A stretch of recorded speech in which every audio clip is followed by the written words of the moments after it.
Girl finds strange yellow creature. When vet sees it, he screams, "OMG, call 911." Emily had just finished tidying up the kitchen when she noticed the motion light outside flicker on. At first, she thought it was just the wind stirring the branches, but then she heard it. A faint scratching sound, soft yet persistent, coming from the corner of her porch. She stepped closer to the window, pulling the curtain back just enough to see into the yard. Her heart skipped when she caught sight of something moving near the flower beds. It wasn't a cat, and it wasn't a raccoon. It was too small, too brightly colored. Curiosity pushed her forward. She opened the door carefully, the night air cool against her face. The yard was still, yet there it was, clinging to the bottom of the porch post. A tiny creature, no bigger than her palm, its fur glowing faintly yellow beneath the porch light. Its large, glassy eyes stared straight at her, unblinking, almost red in the glow. Emily froze, torn between fascination and unease. The little thing shifted suddenly, scuttling across the wood with an agility that made her take a step back. Its tail curled behind it like a whip, its small fingers stretching wide as if reaching for something. Her pulse quickened. She had never seen anything like it before. Its body looked soft, almost delicate, but its sharp little claws scratched against the wood, making her flinch. For a moment, she considered retreating back inside, locking the door, and pretending she hadn't seen it. But something about the way it crouched there stopped her.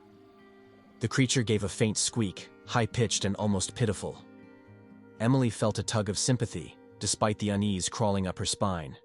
She lowered herself slowly, careful not to startle it, until she was crouching on the porch. The tiny animal tilted its head as if studying her, then inched forward, one cautious step at a time. She held her breath. In the stillness of the night, she could hear its tiny nails tapping softly against the wood. When it was close enough, she could see the strange details more clearly. The golden fur looked almost unreal, as though it had been painted on. Its nose twitched, pink and wet, and its thin ears flicked at the slightest sound. Emily extended her hand without thinking, palm open, fingers trembling. The creature hesitated, then climbed gently onto her hand. She gasped at the unexpected warmth of its body. It clung to her skin with surprising strength, curling its tail around her finger as if holding on for safety. For a long moment, she just stared at it in disbelief. Her porch light flickered again, casting strange shadows over the scene. Alone in the quiet darkness, Emily stood with the strange yellow creature nestled in her hand, her heart thudding as 1,000 questions filled her mind. Emily carried the tiny creature inside, her steps careful, as if she were holding something fragile made of glass. The warmth of its body radiated through her hand, but the sharp claws clung tight, leaving faint red marks along her skin. She set it gently on the couch, laying down an old towel first, unsure what else to do. The creature shifted, curling its tail tightly around itself. It blinked slowly, its wide red eyes glinting under the lamp. Emily couldn't look away. She whispered softly, though she didn't even know why. It wasn't words the little thing could understand, yet the sound seemed to calm her own racing thoughts. For a moment, the house felt unnaturally quiet. Even the clock on the wall seemed to tick louder than usual. Then came a faint squeak, high and quick, from the creature as it stretched out one small arm. The fingers spread apart, longer than she expected, ending in tiny hooks that caught the fabric of the towel. Emily's stomach tightened. She had owned pets before, but never anything that looked like this. Its golden fur seemed to shimmer in the light, unnervingly bright compared to the muted colors of her living room. She reached for her phone and snapped a picture, holding her breath as the flash briefly lit up the room. The animal twitched, squeaking again, before settling back down. She turned the screen toward herself and frowned. The image didn't look real. The fur looked too bright, the eyes too red. She scrolled quickly, searching through photos of small animals, rodents, anything that might explain what she had found. Nothing matched. She set the phone aside, frustrated. The creature shifted again, climbing toward the edge of the couch. Emily moved quickly, cupping it gently in her hands to keep it from falling. It clung to her once more, pressing against her palm as though it needed the contact. She felt an odd mixture of fear and tenderness wash over her. Minutes stretched into an hour. Emily stayed by the couch, watching every tiny movement. The creature sniffed at the air, its nose twitching rapidly, before curling itself into a small ball and closing its eyes. Its breathing was steady, almost soothing. Emily sat back, rubbing her temples, but her eyes kept drifting back to the towel. She felt a weight pressing down on her chest. Whatever this was, it wasn't something ordinary. She knew that much. The strangeness of it all left her restless, yet she couldn't bring herself to look away. The little creature shifted in its sleep, its golden body glowing softly under the lamplight. Emily stayed there, wide awake, listening to its tiny breaths as the night dragged on in uneasy silence. The morning sun had barely risen when Emily stepped into the veterinary clinic. The small carrier in her hands shifted slightly, and she tightened her grip, afraid the strange creature might escape. Her heart pounded as she joined the line of people waiting with their pets. A golden retriever wagged its tail nearby, while a gray cat meowed from its carrier, but all eyes soon turned toward her. The faint sound of squeaks leaked from the towel inside, drawing curious stares. Emily avoided their gaze, keeping her focus on the reception desk.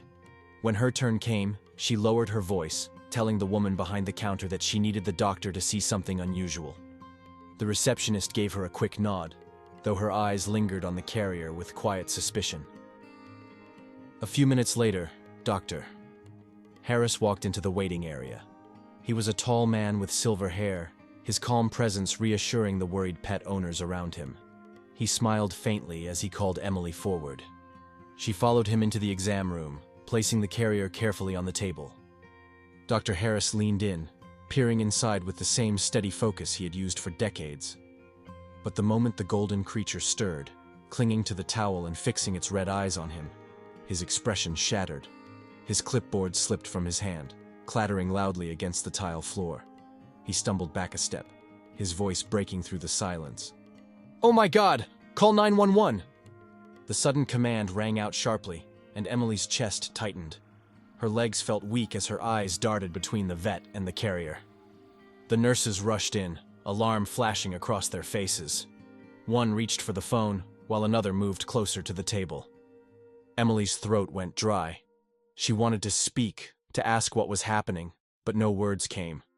Her palms were damp, and her breath quickened.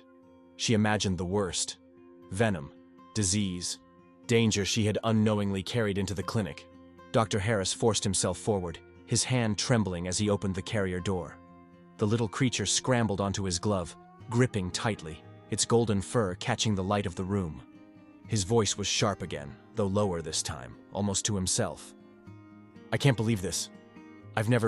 This can't be real." The nurses exchanged uneasy glances. Emily gripped the edge of the counter, her knuckles white. Her mind raced with questions, each one heavier than the last. She could feel her pulse in her ears as she watched the doctor's face shift between shock and disbelief. He turned quickly, carrying the creature into the back room, leaving Emily standing alone. The slam of the swinging door echoed, and the clinic seemed suddenly too quiet, as if every sound had been swallowed. She pressed a hand to her chest, struggling to steady her breath, fear and confusion twisting together as she waited in the empty exam room. Emily sat in the empty exam room, her hands clasped tightly in her lap. The faint sound of barking echoed from somewhere deeper in the clinic, but it only made the silence around her heavier. She stared at the closed door, her stomach twisting, her thoughts circling back to the words she had just heard. Call 911. Minutes dragged by. The walls felt closer with each passing second. She could hear muffled voices beyond the door, hurried steps, the shuffle of equipment. Her chest rose and fell too quickly, and she pressed her palm against her heart, willing it to slow down. The door creaked open, and a nurse stepped in. Her expression was calmer than Emily expected, though her eyes carried something unsettled. She spoke softly, telling Emily to stay seated, assuring her there was no immediate danger. The words gave some comfort, yet they raised even more questions. Emily leaned forward, searching the nurse's face for answers, but the woman only offered a tight smile before slipping back out. The door closed again, leaving Emily more restless than before. She gripped the edge of the table, her nails pressing against the wood. Finally, the door opened once more. Dr. Harris returned, his gloves removed, his white coat slightly askew. His face was pale, his eyes wide, as though he had just witnessed something unbelievable. He closed the door behind him and leaned against it for a moment, gathering himself before he spoke. Emily's voice cracked when she finally found her words. "What is it? Is it dangerous?" The doctor didn't answer immediately. He ran a hand over his face, pacing slowly across the room. He seemed to be choosing his words carefully, his breaths uneven. "I've been working in this field for over 30 years, he said, his tone low, almost reverent. "I've seen things most people never will. But this..." His voice trailed off as he shook his head, still pacing. Emily's eyes followed him, her pulse quickening again. She could barely stand the uncertainty. She wanted him to explain, to make sense of what had just turned her world upside down. Dr. Harris stopped at the counter, bracing himself against it with both hands. He looked at her then, his eyes sharp, his voice steadying. "I've read about cases like this. Rare accounts, always overseas. I never thought I would see one with my own eyes." Emily's mouth went dry. She tried to speak, but the words caught in her throat. She managed only a whisper. "See what?"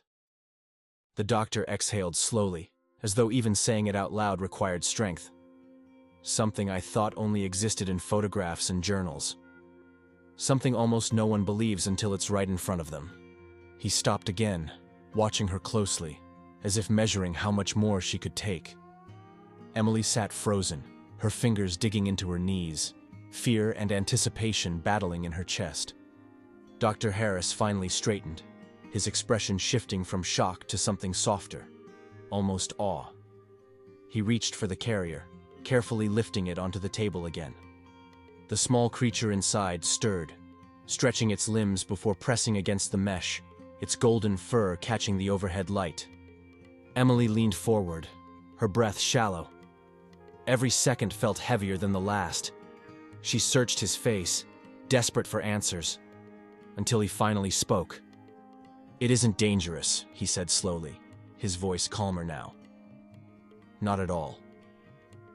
What you found is extraordinary." Emily blinked, trying to process his words. Relief washed over her chest, though the tension still clung tightly. She stared at the tiny animal, its wide red eyes blinking up at her, its tail curling neatly along its side. Dr. Harris eased open the carrier door and let the creature climb onto his arm. It moved with surprising grace, its small claws gripping securely as it perched against his sleeve. "This is a sugar glider," he explained, his tone gentle, but filled with disbelief. "But not an ordinary one. This is a golden morph, a genetic rarity. There are only a handful known in the entire world." Emily covered her mouth, her eyes wide. She whispered, "I thought it was sick. Or dangerous." He shook his head. "No, it's healthy. Perfectly healthy. But so rare that even I never expected to see one outside of photographs. When I first laid eyes on it, I thought I was hallucinating. That's why I reacted the way I did."